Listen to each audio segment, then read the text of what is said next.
और चलिए अब बात कर लेते हैं सबसे बड़ी भविष्यवाणी की। जी हाँ, देखिए इंडिया न्यूज पर आज दो ज्योतिष देश दुनिया में होने वाले घटनाक्रम की गणना करने वाले हैं। फरवरी महीने के आखिर में दुनिया में होने वाली घटनाओं पर सबसे बड़ी भविष्यवाणी करेंगे और मिडिल ईस्ट में तनाव का क्या अंजाम होगा, इसके बारे में भी आपको बताएंगे। कैसा रहेगा आने वाला समय और कारोबार, खेल और राजनीति का। इसके अलावा क्या दुनिया एक बार फिर से विश्व युद्ध के मुहाने पर है। चलिए सुनते हैं ज्योतिषियों की जुबानी, देश का भविष्य क्या होगा, दुनिया का भविष्य आखिर कैसा रहने वाला है। तो सबसे पहले ग्राफिक्स के जरिए हम आपको समझा देते हैं कि जो ज्योतिष हैं उनकी तरफ से क्या भविष्यवाणी की गई है। खास करके देखिए राकेश चतुर्वेदी की भविष्यवाणी क्या कह रही है वो जरा पहले समझ लेते हैं, क्योंकि देखिए अलग अलग तरीके से जो स्थिति बनी हुई है इसे लेकर ज्योतिषों की ओर से भी भविष्यवाणी जो है की जा रही है। अब विश्व में देखिए कई घटनाएं हो सकती है, मिडिल ईस्ट में छिड़ सकता है भीषण जंग। ये भविष्यवाणी राकेश चतुर्वेदी ज्योतिषी हैं उनकी तरफ से किया गया है। इसके अलावा किसी देश में सत्ता परिवर्तन हो सकता है, इसका भी भविष्य जो है सामने आया है। कोई बड़ा नेता मारा जाएगा, ये भी भविष्यवाणी राकेश चतुर्वेदी की तरफ से की गई है। दुनिया में टेंशन जो है उसकी स्थिति और भी ज्यादा बढ़ती हुई नजर आएगी और विश्व में कोई बड़ी आतंकवादी घटना भी हो सकती है। कुल मिलाकर देखिए जो आने वाले दिन हैं उसमें कैसा देश दुनिया का हाल रहने वाला है, ये भविष्यवाणी के जरिए ज्योतिष राकेश चतुर्वेदी जी उनकी तरफ से ये भविष्यवाणी की गई है। इसके अलावा शिवानी शर्मा ज्योतिषी हैं, उनकी ओर से क्या भविष्यवाणी की गई है वो भी हम आपको बताते हैं। अमेरिका कर सकता है कोई बड़ा हमला, ये कहा गया, क्योंकि अमेरिका की स्थिति हम देख ही रहे लगातार किस तरीके से देखने को मिल रही है। ईरान पर हमला कर सकता है अमेरिका और पहले से इसके संकेत मिल रहे हैं और ये भविष्यवाणी के जरिए भी बताई जा रही है। मिडिल ईस्ट से शुरू हो सकती है महाजंग, यानी कि महाजंग को लेकर भी यहां संकेत मिलते हुए नजर आ रहे हैं। लड़ाई तीसरे विश्व युद्ध का हो सकता है, यानी कि तीसरे विश्व युद्ध का आगाज भी हो सकता है और फरवरी में महाजंग की आशंका भी बनी हुई है। अब देखिए काफी कुछ दिन ही बचे हैं फरवरी महीने में और जिस तरीके से ईरान पर लगातार दबाव बनाने की कोशिश अमेरिका की ओर से हो रही है और इसे लेकर जो ज्योतिष हैं वो भी बता रहे हैं कि हो सकता है कि अमेरिका की ओर से हमला किया जाए और स्थिति जो है बहुत ज्यादा मिडिल ईस्ट में खराब भी हो। हमारे साथ जो दो ज्योतिष जुड़ चुके हैं जिनकी ओर से ये भविष्यवाणी की गई है उनसे भी हम जरा समझ लेते हैं विस्तार से। शिवानी शर्मा ज्योतिषी हमारे साथ जुड़ी हुई हैं, आचार्य राकेश चतुर्वेदी ज्योतिषी हमारे साथ जुड़े हुए हैं। आप दोनों का बहुत स्वागत है इंडिया न्यूज पर। सबसे पहले शिवानी जी मैं आपके पास आऊंगी, ये जो भविष्यवाणी आपकी ओर से की गई है खास करके देखिए मिडिल ईस्ट में इस वक्त जो हालात बने हुए हैं और उसको लेकर आपकी ये भविष्यवाणी जो ये बता रही है कि हालात बहुत खराब हो सकते हैं मिडिल ईस्ट में। जी बिल्कुल। देखिए हालात तो खराब होंगे, लेकिन मैं आपको एक चीज बता दूं, जब कहीं ना कहीं केतु प्रबल होता है और वैसे भी अगर हम पूरे विश्व की बात करें, विक्रम संवत की बात करें, तो कहीं ना जी कहीं जो साल रहने वाला है वो गुरु का रहने वाला है, जुपिटर का रहने वाला है।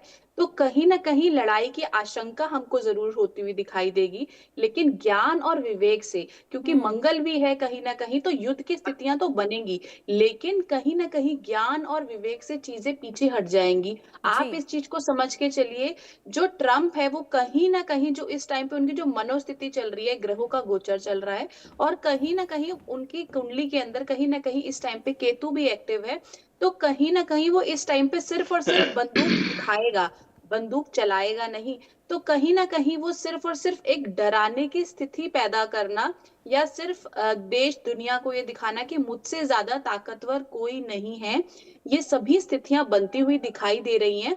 वो इस तरीके से करेंगे कि जैसे कि आज ही हमला हो जाएगा, आज ही युद्ध हो जाएगा, लेकिन सिर्फ और सिर्फ वो मिसाइलें सिर्फ और सिर्फ दिखाने के लिए गई हैं कि हमारे पास इतनी ताकत है। कहीं ना कहीं उनका राहु इस टाइम पे स्टेबल नहीं है, जिसकी वजह से हम सभी जानते हैं कि जो भी वो वादे करते हैं, जो भी वो टिप्पणियां करते हैं किसी भी देश के लिए, दुनिया के लिए, तो कहीं ना कहीं वो उनसे मुकर जाते हैं, कहीं ना कहीं उन सभी बातों से वो पीछे हट जाते हैं। एक बार वो बात पे अटल नहीं रहते, कभी कभी ना कभी अपने बयान जो है वो बार बार आपको बदलते हुए दिखाई देंगे। जी और बिल्कुल, और ये भी मैं आगे आपसे समझूंगी कि जो ये बयान में बार बार बदलाव हो रहा है, आखिर जो ग्रह की गणना है वो क्या बता रही है डोनाल्ड ट्रंप को लेकर। लेकिन उससे पहले आचार्य राकेश जी मैं आपके पास आऊंगी, ये जो आपने भविष्यवाणी की है अलग अलग देश के हिस्सों को लेकर, जो आपने बताया कैसे हालात रहने वाले हैं, ये जो गणना की जाती है किस आधार पर की जाती है और कैसे पता लगाया जाता है कि आने वाले दिनों में स्थिति जो है वो खराब हो सकती है। पुनीता जी, सर्वप्रथम तो इंडिया न्यूज के सभी दर्शकों को मेरा वंदन है और आपको भी मेरा वंदन है। सहयोगी हमारी शिवानी शर्मा जी को भी मेरा वंदन।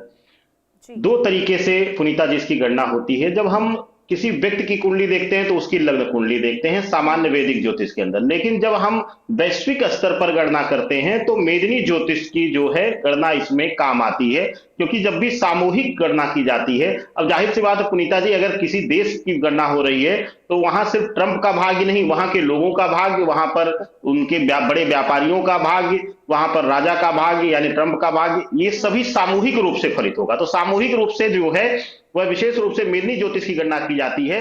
और अगर देखा जाए, बार बार मैंने कहा है, आप ही के मन से कहा है कि लोग कह रहे हैं गुरु का वर्ष है, गुरु मंगल का वर्ष है, गुरु मंगल का, गुरु पुनर्निर्माण का भी कारक है, गुरु जो है पुनर्स्थापना का कारक है, गुरु जो है एक बार जो है विनाश के कगार पर ले जाकर के जो है पुनः स्थापना कराता है, पुनर्निर्माण कराता है। तो ऐसी अवस्था में अगर आप देखिए कि इसी 23 फरवरी से मंगल राहु की युति, उसके बाद शनि मंगल की युति और गुरु का अतिचारी होना, शुक्र का उच्च राशिगत में गोचर करना, यह सभी दृष्टियां जो है वह दर्शा रही है कि आने वाले समय में, आने वाले 2 से 3 महीने में जो है वह सभी जो है राष्ट्र जो है अपना अपना प्रभुत्व दिखाने के लिए, अपनी ताकत दिखाने के लिए कहीं ना कहीं छोटे राज्यों पर जो है अत्याचार करेंगे, अपनी शक्तियों का जो है प्रहार करेंगे। तो ऐसी अवस्था में संभावनाएं बढ़ेंगी। लेकिन एक चीज और आपको बोल दूं, जो एक बहुत बड़ी चीज आपको मैंने बोला है कि इस वर्ष जो है वह कहीं ना कहीं एक बड़ी कोई आतंकवादी घटना या इस तरीके की कोई जो है घटना जो है इशारा कर रही है, जिसमें कि सामूहिक जो है लोगों की जान जाए या फिर कोई बड़ी घटना को अंजाम दिया जाए। वह यूं मैं कह रहा हूं क्योंकि शनि मंगल की युति और मंगल राहु की युति, यह दोनों युतियां जो है भयावह है और आने वाले समय में यह संकट जो है किसी न किसी स्थान पर, किसी न किसी राष्ट्र पर जरूर आएगा। इसको लेकर के सभी राष्ट्रों को अपनी आंतरिक सुरक्षा और अपनी इंटेलिजेंस को, क्योंकि जब शनि राहु और मंगल राहु जब युति में रहते हैं तो ऐसी अवस्था में सत्ता से विद्रोह करके या सत्ता लोभ में आकर के जो है जयचंद बनने वालों की कहानियां ज्यादा बढ़ जाती हैं। तो अब आपको हर राष्ट्र को जो है थोड़ा सा अपनी आंतरिक सुरक्षा को बढ़ा करके और गतिविधियों को बढ़ा करके चलना होगा। लेकिन आचार्य जी, मैं ये भी समझना चाहूंगी क्योंकि आपकी भविष्यवाणी में 2 चीज बहुत ज्यादा बड़ी है। वो एक ये कि किसी देश का बड़ा नेता जो मारा जाएगा, दूसरा ये कि किसी देश का सत्ता परिवर्तन भी हो सकता है। तो ये भविष्यवाणी किस देश के लिए की गई है? देखिए पुनीता जी, यह जो भविष्यवाणी है वह खास करके सत्ता परिवर्तन को लेकर के, इसमें मारा भी जाना हो सकता है और साथ ही साथ जो है वहां पर सामान्य रूप से भी जो है तख्ता पलट हो सकता है, यानी किसी बाहरी शक्तियों के प्रभाव में या फिर आंतरिक शक्तियां ही जो है सत्ता को परिवर्तन करा सकती हैं। इसमें जो सबसे बड़ा जो राष्ट्र मेरी गणना में है, मैंने पहले से ही बोला हुआ है, विशेष रूप से मुझे पाकिस्तान के अंदर भी विद्रोह और जो है आंतरिक विद्रोह दिखाई दे रहा है, चाहे सेना या फिर किसी तरीके का विद्रोह करके वहां पर भी जो है सत्ता परिवर्तन, सत्ता का जो है तख्ता पलट दिखाई दे रहा है। इसके अलावा जो है एक बड़ा परिवर्तन जो है मिडिल ईस्ट में जो है रहेगा, वहां भी देखने को मिलेगा। इस तरीके से जो है परिवर्तन दिखाई दे रहा है। करंट स्थिति जो है ईरान की देख रहे हैं आप लोग, वहां पे विद्रोह बना हुआ है। आचार्य जी, ईरान की ओर आपका इशारा है, मतलब ईरान के लिए भविष्यवाणी है आपकी? जो वर्तमान स्थिति है वह ईरान की आप देख रहे हैं और वहां पर आंतरिक विरोध भी शुरू हो चुका है। वहां पर सत्ता को लेकर के जो है एक लंबे समय से जो है आंतरिक विरोध भी जो है शुरू हो चुका है और आने वाले समय में हमें लगता है कि अगला जो 4 महीना है वह जो है बहुत कठिन है ईरान के लिए। युद्ध मैं बार बार बोला हूं कि विश्व युद्ध जैसी स्थितियां बनेगी, लेकिन विश्व युद्ध नहीं होने वाला है, इससे बिल्कुल साफ साफ इनकार मैं करता हूं, क्योंकि ग्रहीय संयोजन जो है बिल्कुल भी इशारा नहीं करते हैं। तो ऐसी अवस्था में वहां तख्ता पलट हो सकता है, चाहे विद्रोह की वजह से वहां के लोगों की, जनता के, या फिर सत्ता या सत्ता के विपक्ष में बैठे हुए लोगों के जो है विद्रोह की वजह से। पुनीता जी, और भविष्यवाणी अगर ये कह रही है कि देखिए युद्ध नहीं होगा, तो ये अच्छे संकेत हैं, क्योंकि कोई भी देश नहीं चाहता कि युद्ध जैसे हालात बने। लेकिन शिवानी शर्मा जी, मैं जोड़ना चाहूंगी यही आचार्य जी का सवाल आपसे। देखिए आचार्य जी ये कह रहे हैं कि युद्ध नहीं होगा, लेकिन अभी जो स्थिति बनी हुई है, जो ग्रह हैं, उसकी चाल ये बता रही है। एक तो आप इसका जवाब दीजिएगा, आप क्या समझ रहे हैं, आपकी भविष्यवाणी क्या कह रही है, क्या युद्ध हो सकते हैं या फिर नहीं हो सकते? दूसरा मेरा सवाल ये होगा, जो अब आप अमेरिका की बात कर रही थी, तो डोनाल्ड ट्रंप से जुड़ा हुआ मेरा सवाल होगा कि डोनाल्ड ट्रंप जो इस वक्त बयानबाजी कर रहे हैं, ईरान पर जो दबाव देने की कोशिश कर रहे हैं, या फिर अलग अलग देशों को लेकर जो उनकी प्रतिक्रिया सामने आ रही है, डोनाल्ड ट्रंप का जो ग्रह है वो इस वक्त क्या बता रहा है? आखिर वो ऐसा क्यों कर रहे हैं? क्योंकि वो जो कहते हैं उनको भी नहीं समझ आता है कि वो कह क्या रहे हैं? जी, बिल्कुल देखिए, सबसे पहले तो मैं आपको ये चीज़ बता दूँ कि जैसे अभी आचार्य राकेश जी ने भी बताया कि देखिए हम्म, विश्व युद्ध नहीं होगा, इसकी पूरी-पूरी संभावनाएँ हैं। ठीक है। क्योंकि कहीं न कहीं इस टाइम पे सिर्फ़ और सिर्फ़ जैसे मैंने पहले भी कहा, अमेरिका गोली दिखाएगा ज़रूर लेकिन चलाएगा नहीं। हम्म, कहीं न कहीं इस टाइम पे जो ट्रम्प की जो ग्रह स्थिति चल रही है और जो कुंडली के हिसाब से अगर मैं ट्रम्प की भी बात करती हूँ और हम्म, अमेरिका की भी बात करती हूँ, तो कहीं न कहीं मंगल, राहु और केतु का बहुत ज़्यादा प्रभाव मुझे देखने को मिलता है। हम्म, जिसकी वजह से अगर मैं नक्षत्रों की बात करूँ तो बहुत अच्छे कोऑर्डिनेट्स नहीं दिखाई दे रहे हैं। इसकी वजह से एक तो वो अपनी बातों में ही कन्फ्यूज़ रहते हैं। जब भी इंसान राहु से बहुत ज़्यादा इन्फ्लुएंस होता है तो उसको समझ नहीं आता कि उसको कहना क्या है, करना क्या है और कब हम्म, क्या करना है। तो कहीं न कहीं आप देख सकते हैं कि वो अपने बयान से पलट जाते हैं। जी, उनको जो करना होता है उस बात पर वो अडिग नहीं रहते हैं। कहीं न कहीं उनके मन के अंदर विचारधाराएँ बहुत बदलती रहती हैं। साथ ही साथ राहु उनको टॉप पे बने रहने की क्षमता भी देता है और कहीं न कहीं आप देखिए वो बार-बार लाते हैं कि मैं टैरिफ लेकर आऊँगा, नहीं लेकर आऊँगा, मतलब अपने ही बयानों से वो बार-बार बदल जाते हैं। तो कहीं न कहीं वहाँ की जो जनता है, वहाँ का जो कोर्ट है, वो भी बहुत ज़्यादा अच्छे से समझ चुके हैं कि ट्रम्प जो है वो बार-बार चीज़ों को गलत फेर-बदल कर रहे हैं और जो कहीं न कहीं गलत है।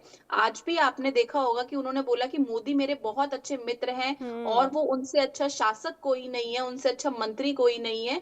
तो कहीं न कहीं आप देखिए कि उनको बातों में उनके फेर-बदल आप सभी को देखने को मिलेगा। लेकिन इस टाइम पे जो उनकी गणना की अगर मैं स्थिति बताऊँ, तो जैसा कि मैंने पहले भी बताया कि वो इस टाइम पे सिर्फ़ डराना चाहते हैं और चाहते हैं हम्म, कि मेरा राज्य हो, ताकि मैं एक तरीके से ही अपने विश्व में अपनी पूरी एक ताकत फैला सकूँ। हम्म। तो ये जो अभी स्थिति देखने को मिल रही है शिवानी जी, ये कब तक रहेगा? यानी कि जो अपनी ताकत ये दिखा रहे हैं डोनाल्ड ट्रंप, क्या ये हमेशा ऐसे चलता रहेगा जब तक वो सत्ता में रहेंगे? जी, बिल्कुल रहेगा क्योंकि कहीं न कहीं आप देखिए उनकी जो मनोस्थिति है वो स्थिर हम्म, नहीं है और जो उनका टाइम पीरियड चल रहा है, दशा चल रही है, वो बहुत ज़्यादा सपोर्टिव नहीं है। और जब तक इंसान अपने मन को स्थिर नहीं करता, उसके विचार बदलते ही रहते हैं और कहीं न हम्म, कहीं वो इन्फ्लुएंस बहुत ज़्यादा है प्लैनेट से और हम्म, कहीं न कहीं शुक्र बहुत अच्छे प्रभाव नहीं दे रहा है। तो कहीं न कहीं आप देखिए उनको ऐसी चीज़ों में फँस जाना, अपनी ही कॉन्स्पिरेसी में फँस जाने से बहुत सारी चीज़ें उनकी दिखाई देती हैं। लेकिन अगर मैं बात करूँ, ये जो प्रॉब्लम है ये कब तक चलती रहेगी, तो ये देखिए ये अगस्त तक की ये प्रॉब्लम दिखाई देती है कि अगस्त तक ये मामला धीरे-धीरे आके ठंडा होता हुआ दिखाई दे रहा है। ठीक है। लेकिन भविष्यवाणी में जो आप दोनों ने की, सबसे अच्छी अब चीज यही है कि युद्ध जैसे स्थिति जो है वो नहीं दिखने को मिलेगी, यानी कि युद्ध नहीं जी, होगा। बिल्कुल। ये आपने भविष्यवाणी की और होना भी नहीं चाहिए। लेकिन आचार्य राकेश जी, अब देखिए, हमने अब विदेशों की तो बात कर ली, लेकिन देश का भी भविष्य जानना बहुत जरूरी हो जाता है। आने वाले दिनों में अगर हम राजनीतिक लिहाज से बात करें तो किस तरीके से आप देख रहे हैं? क्योंकि देखिए कई राज्यों में चुनाव भी होने वाले हैं। पश्चिम बंगाल में चुनाव होगा, तेलंगाना में, असम में चुनाव होने वाला है। तो जो चुनावी राज्य हैं, उन राज्यों के लिए क्या कहता है भविष्य?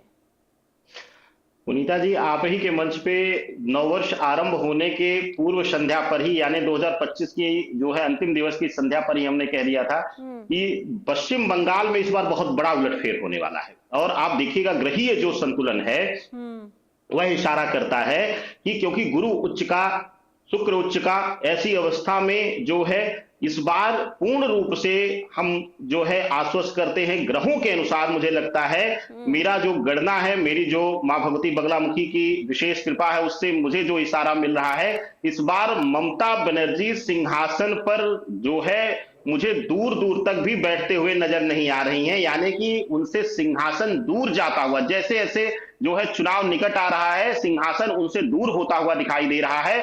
और एक और भविष्यवाणी आप ही के मंच पर मैंने किया था, उसको दोबारा मैं दोहराता हूं आज की तिथि हम्म, में भारतीय राजनीति के दृष्टिकोण से। जो मैंने कहा था कि उत्तर प्रदेश या फिर किसी राज्य में जो है सत्ता को लेकर विरोधाभास और पार्टियों में ही विद्रोह की स्थिति, आज देखिए उत्तर प्रदेश में ही क्या स्थिति बनी हुई है। क्या जो है दो हिस्से में जो है एक ही पार्टी के नेता सत्ता में बैठे हुए दिखाई दे रहे हैं और हम्म, आने वाले समय में यह स्थिति और भयानक होने वाली है। कुछ विद्रोह की आग और भड़केगी और फैलेगी सत्ता को लेकर के, सत्ता के पक्ष को लेकर के। यह मेरी भारतीय राजनीति और भारतीय सत्ता को लेकर के बहुत बड़ी भविष्यवाणी है। और आने वाले समय में जो है विद्रोह की राजनीति जो है वह 60% सत्य तो हो ही चुकी है, 30% और इसमें पूर्णता आ जाएगी। बस थोड़ा सा और प्रतीक्षा कर लीजिए। हम्म। तो ये बहुत बड़े संकेत आपने देखे आचार्य जी पश्चिम बंगाल के लिए दे दिए हैं और दूसरा उत्तर प्रदेश के लिए आपने दे दिए हैं। लेकिन उत्तर प्रदेश के लिए ये भी कहा जा रहा है कि आने वाले दिनों में बहुत बड़ा उलटफेर देखने को मिल सकता है, तो क्या इसकी भी संभावना नजर आ रही है क्या आचार्य जी?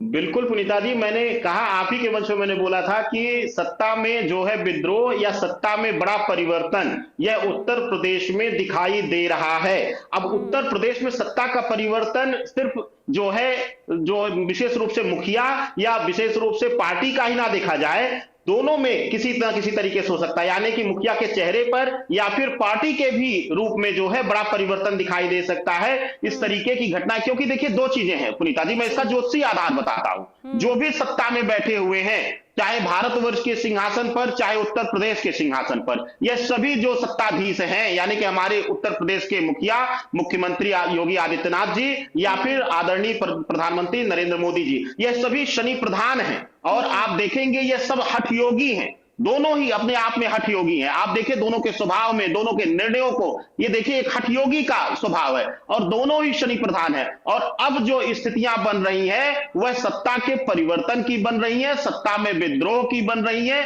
सत्ता में उथापथल की बन रही है। तो ऐसी अवस्था में ग्रह के अधीनस्थ ही हम सभी हैं, चाहे राजा हो चाहे रंग, और ग्रह अब जो है परिवर्तित हो रहे हैं, स्थितियां बदल रही हैं, परिस्थितियां बदल रही हैं और राजनीति भी उसी दिशा में करवट लेगी। यह पुनीता जी आगे देखने के समय में मिलेगा। ठीक है, यानी कि देखिए उत्तर प्रदेश में बहुत बड़ा बदलाव हो सकता है जो आपकी भविष्यवाणी कह रही है। लेकिन शिवानी जी, अगर हम भारत की बात करते हैं तो अर्थव्यवस्था के लिहाज से भारत की स्थिति कैसी रह सकती है भविष्य में? जी बिल्कुल, देखिए अर्थव्यवस्था के पॉइंट से अगर मैं बात करूं तो कहीं ना कहीं आपको स्थितियां सुधरती हुई दिखाई देंगी, लेकिन कहीं ना कहीं शेयर मार्केट में हम देखेंगे कि छोटा मोटा क्रैश आ जाना या शेयर्स जो बहुत बड़े बड़े शेयर्स हैं वो जी। नीचे चले जाना या फिर एक छोटी सी मंदी की स्थिति आ जाना, उसके थोड़े से योग बनते हुए दिखाई दे रहे हैं। हमें इस टाइम पे सबसे ज्यादा जो जरूरी है, सेविंग्स जरूर करनी चाहिए। साथ ही साथ बहुत ज्यादा पैसा अपने ऑनलाइन प्लेटफॉर्म्स में, जैसे कि आजकल लोग कैश रखना घर में भूल ही गए हैं, तो कहीं ना कहीं आपको इस टाइम पे अपने घर पे कैश भी आपके होना चाहिए। ये नहीं कि सारा आपका जो पैसा है वो सिर्फ वो ऑनलाइन प्लेटफॉर्म्स पे लगा हुआ है या फिर आपका सारा पैसा सिर्फ बैंक में है, गोल्ड बैंक में है। मतलब आपके हाथ में लिक्विडिटी होनी चाहिए 2026 में, क्योंकि कहीं ना कहीं आपको कोई नुकसान ना हो जाए, कहीं ना कहीं चीजों का आपका हनन ना हो जाए। तो इसकी वजह से इस साल अगर मैं ग्रोथ के पॉइंट से भी बात करूं तो 2026 जॉब के पॉइंट ऑफ व्यू से बहुत अच्छा रहने वाला है। गवर्नमेंट जॉब्स बच्चों के लिए बहुत अच्छी निकलेंगी। जो बच्चे बहुत टाइम से आईएएस, आईपीएस या किसी भी तरीके की प्रशासनिक सेवा की जॉब्स के इंटरव्यूज दे रहे थे या प्रिपरेशन कर रहे थे, तो कहीं ना कहीं उनको इस साल आप देखेंगे कि जॉब्स मिलती हुई दिखाई देंगी। और बहुत सारे ऐसी प्लेटफॉर्म्स है जहां पर आप, जैसे रेलवे हो गया या मंत्रालय हो गई, वहां पे नई जॉब्स भी आपको निकलती हुई 2026 में दिखाई देंगी। साथ ही साथ इस साल आप देखेंगे कि स्टूडेंट्स किसी भी तरीके का धरना करना या विद्रोह करना, किसी भी तरीके का ऐसे मुद्दे को लेकर आना जिसके लिए वो रोड्स पे उतर आए या अपनी बात रखने को, इस साल 2026 में हमें यूथ एक इकट्ठा होता हुआ दिखाई देगा। लेकिन इससे एक मैं और सवाल जोड़ना चाहूंगी शिवानी जी। देखिए यूथ को लेकर आपने कहा, तो नौकरी को लेकर भी आपने भविष्यवाणी की है, लेकिन कई लोगों के मन में ये भी सवाल होता है कि जो हम मेहनत करते हैं, जो हम फैसला आज लेते हैं, क्या इसका असर आने वाले दिनों में देखने को नहीं मिलता? यानी कि किसी का भविष्य अगर ये बता रहा है कि अच्छी नौकरी आगे लग सकती है, और अगर जो फैसला आज यानी कि मौजूदा स्थिति में लिया जाए तो क्या उसका असर भविष्य में नहीं पड़ता? देखिए, सबसे पहले तो आपको अगर कोई भी फैसला लेना है, आपके पास हमेशा बहुत सारी मल्टीपल चॉइस होती है। आज के टाइम पे करियर कोई एक सीमित नहीं है कि आपको सीए की लाइन में ही जाना है या आपको, आजकल मल्टीपल आप देखिए इतने सारे एजुकेशन सिस्टम्स हैं और इतने सारे जॉब्स की अपॉर्चुनिटीज है। और आजकल तो आप देखिए कि बच्चों को जॉब से ज्यादा आजकल ये यूट्यूब, इंस्टाग्राम, ये सब चीजें ज्यादा आकर्षित करती है, क्योंकि इसमें आप बहुत अच्छे से आगे बढ़ सकते हैं। लेकिन सबसे पहले जो आपने सवाल किया, चॉइस की बात है, सबसे पहले कि आपके ग्रह कौन से चल रहे हैं और आपकी किस्मत आपको कहां डालना चाहती है। हमें नहीं लगता मेरा ऐसा एक्सपीरियंस है कि अगर आप चाहते हुए भी किसी चीज को ऑप्ट कर लेते हैं, लेकिन थोड़े टाइम तक आप उस चीज को करेंगे, उसके बाद आप छोड़ देंगे, क्योंकि आपकी नियति ने आपको किसी और चीज के लिए चुना है। जिस चीज ने आपको चुना है उस कार्य को करने के लिए, आप ऑटोमेटिकली उसकी तरफ आकर्षित हो जाते हैं। अगर आप आकर्षित नहीं भी होते हैं तो आप कोई और जॉब कर रहे होंगे तो भी आपका इंटरेस्ट बिजनेस में चलेगा, या किसी पॉलिटिक्स में चलेगा, या शेयर में चलेगा, या एनजीओ सोशल वर्क में चलेगा। तो कहीं ना कहीं आप उसी चीज के लिए बने हैं, अगर आप वो करते हैं तो डेफिनेटली आपको सक्सेस मिलती है। ठीक है, लेकिन आचार्य जी, खेल जगत की अगर हम बात करते हैं तो खेल जगत के लिए कैसा रहेगा ये साल? क्योंकि देखिए अभी T20 वर्ल्ड कप भी चल रहा है, तो उससे लेकर क्या कह रही है आपकी भविष्यवाणी? पुनीता जी, आप ही के साथ मुझे लगता है 2 दिन पहले हमने कहा था कि अभी तो बहुत अच्छा लग रहा है, चीजें बहुत बेहतरीन लग रही हैं, लेकिन आने वाले समय में शायद थोड़ा सा स्थितियां डगमगाते हुए अगले मैचों में जो है नजर आएगी। चाहे जो हमारी ताकत थी वही कमजोरी बनती हुई नजर आएगी। लेकिन खेल जगत के लिए आने वाले समय में भारतवर्ष के लिए विशेष रूप से जो है इस T20 को छोड़ भी दिया जाए तो आने वाले समय में बेहतर समय होगा, क्योंकि जो है खेल जो है मंगल प्रधान है।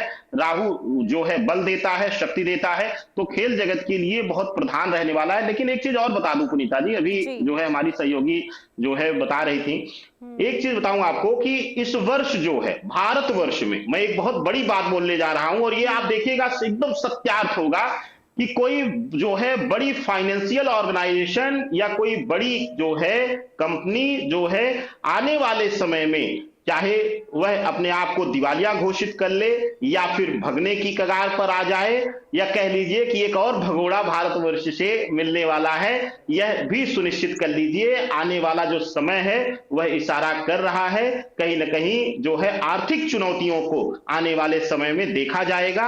भारतीय कंपनियों के लिए यह जो है चुनौतीपूर्ण समय रहने वाला है। और किसके लिए आपने भविष्यवाणी की आचार्य राकेश जी? पुनीता जी, इसमें विशेष रूप से आएगा कोई भी जो प्राइवेट फाइनेंशियल ऑर्गेनाइजेशन हो या कोई भी बड़ी जो है कंपनी, इसमें भारतीय कंपनी, मैं इसमें क्लियर करना चाहता हूं। भविष्यवाणी कर ली होगी ना, एक का नाम बता दीजिए।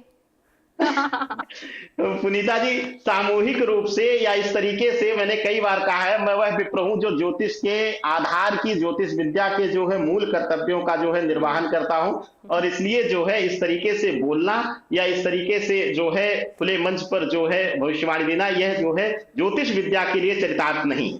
और इसी से जुड़ा कई लोगों के मन में ये सवाल होता है आचार्य जी, आप दोनों से मेरा ये सवाल होगा। अब लोग ये कहते हैं कि देखिए ज्योतिष जो अलग अलग भविष्यवाणी करते हैं, अब कोई कहता है कि ऐसा नहीं होगा, कोई कहता है ऐसा होगा, तो आखिर किस भविष्यवाणी पर भरोसा किया जाए? पुनीता जी, देखिए 2 चीजें हैं। मैंने पिछले भी आपके शो में ये चीज बोला था और आज फिर से मैं बोलता हूं, इस चीज की बहुत ज्यादा हम लोगों को स्वयं को गणना करना चाहिए। ज्योतिष के 2 हिस्से हैं, गणित और फलित। गणित अच्छा है तो इसका मतलब किसी का फलित अच्छा हो या जरूरी नहीं है। फलित अच्छा करने के लिए आपको शक्तियों की आराधना, अपनी जिह्वा की शुद्धि, आत्मीय शुद्धि जरूरी है। यही एक कारण है कि कुंडली विवेचना कर लेना, भविष्यवाणी अच्छी कर देना, दोनों अलग अलग विषय है। और वही विप्र, वही ब्राह्मण या वही जो है व्याकरण का जानकार अच्छा फलित गणना कर सकता है जो अपनी अंतरात्मा की शुद्धि रखता हो और वाक सिद्धि के लिए किसी ना किसी प्रकार की शक्ति आराधना करता हो। और यही एक कारण है कि भविष्यवाणियों में अंतर भी दिखता है। पुनीता ठीक है आचार्य जी, अब शिवानी जी छोटा सा कमेंट आपका चाहूंगी मैं इस पे। जी बिल्कुल, जैसा आचार्य राकेश जी ने बता ही दिया है, मैं थोड़ा सा एक बहुत ही कॉमन लैंग्वेज में इसको ऐड करना चाहूंगी। देखिए, हम सबके घर में हम खाना बनाते हैं, लेकिन सब अगर एक लेडीज है वो खाना बनाएगी तो उसका स्वाद डिफरेंट आएगा, एक दादी बनाएगी डिफरेंट आएगा, माँ बनाएगी डिफरेंट आएगा। तो कहीं ना कहीं हर किसी का अपना एक हाथ का स्वाद होता है। वैसे ही हर ज्योतिषी की अपनी गणना है। देखिए, आपको जैसे अभी आचार्य जी ने भी बताया कि देखिए जब तक भगवती का आपके ऊपर आशीर्वाद नहीं होगा तब तक आपकी जीभा से जो शब्द निकलेंगे वो फलित नहीं होंगे। तो सिर्फ और सिर्फ ये उसी की कृपा है और उसी की कृपा से मुझे लगता है चीजें सच होती हैं। ठीक है, बहुत शुक्रिया आप दोनों का, समय फिलहाल इतने की इजाजत देता है। बहुत शुक्रिया इंटरव्यू से जुड़ने के लिए और विस्तार से तमाम चीजें बताने के लिए। रुकते एक छोटे से ब्रेक के लिए, देखते रहिए इंडिया न्यूज।